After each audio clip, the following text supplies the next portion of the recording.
Hi everybody, welcome back to the Space Blast.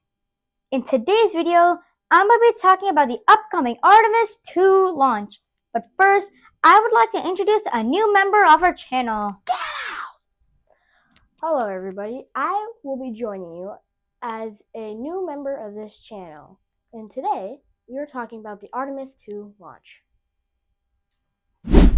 For those who don't know, my name is Satak Ranjangi, and I brought a friend along as a new member of this channel. I will let him introduce himself. Hello, my name is Jamie, and I will be one of your hosts for today. With that, let's get started. Imagine this: humans leaving Earth, traveling further than anyone has in over 50 years. And they're heading straight to the moon. Not in a movie, not in a simulation, this is real. Yeah, this is NASA's Artemis II mission, the first crewed mission for NASA into deep space since the Apollo era.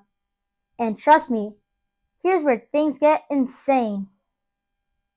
What is Artemis II? Artemis II is the next giant leap in NASA's Artemis program. Building on the success of Artemis I, which sent a spacecraft around the moon with no humans on board.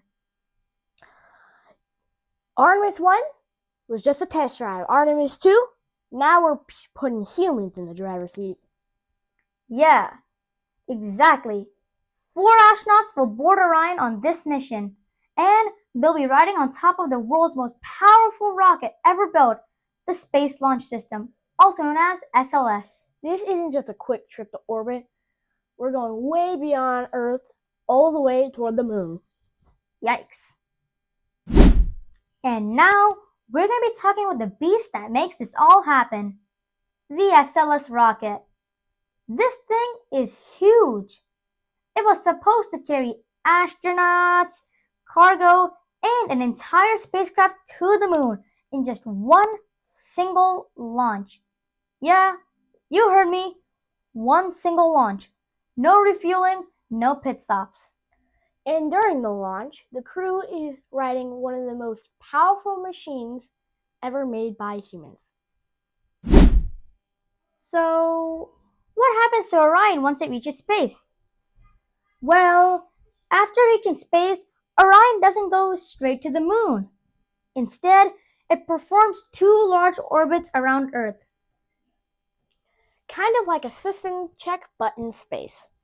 Yeah, the crew inside Orion will test systems like navigation, life support, engines, solar panels, and sometimes they take manual control of the spacecraft. So, what will Orion do after its 2 orbits? Well, here's the thing. After mission control gives the green go, Orion will do something incredible. It will fire up all of its engines and go straight to the moon. 4,700 miles on the far side. Yeah, that's further than any human has ever traveled in the Apollo era. Let that sink in. Something incredible will happen. The astronauts will look out their window. They'll see the moon up close. And Earth, it will look like a tiny marble. Yeah, crazy. But this mission isn't just for the views. It's about preparing humans to live and work in deep space. Astronauts will both act as explorers and test subjects. Yeah, basically, NASA will see how the human body reacts to deep space radiation, microgravity, and isolation. The astronauts are testing space, and space is testing the astronauts. Man, the irony. So, what happens to the crew on Orion once they're done with their mission?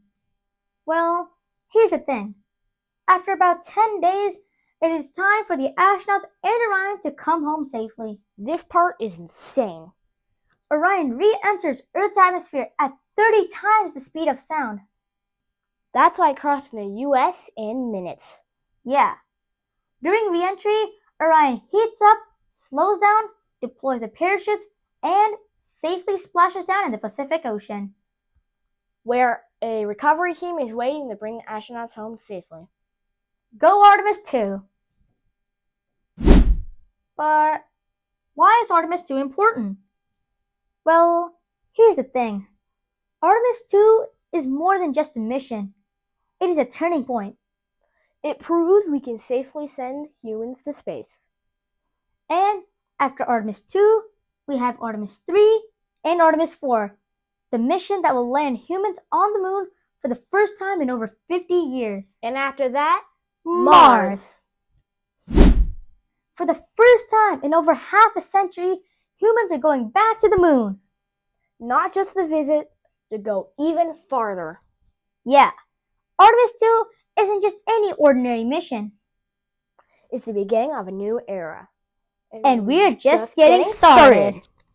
With that, thank you so much for joining the Space Lab. But before we begin to wrap up this video, I'd like to show a poster that my neighbor who worked at NASA gave me. This poster right here is the photo of the Apollo 11 mission. Right here, it shows Earth in the background and the moon right in front of them, taken by the crew of Apollo 11. And I hope that during the Artemis II mission, we get a similar shot just like this. With that, if you support the Artemis II mission and want to watch it live with me, please make sure to check out my live stream that I'll be hosting on April 1st. Yes, April Fool's Day.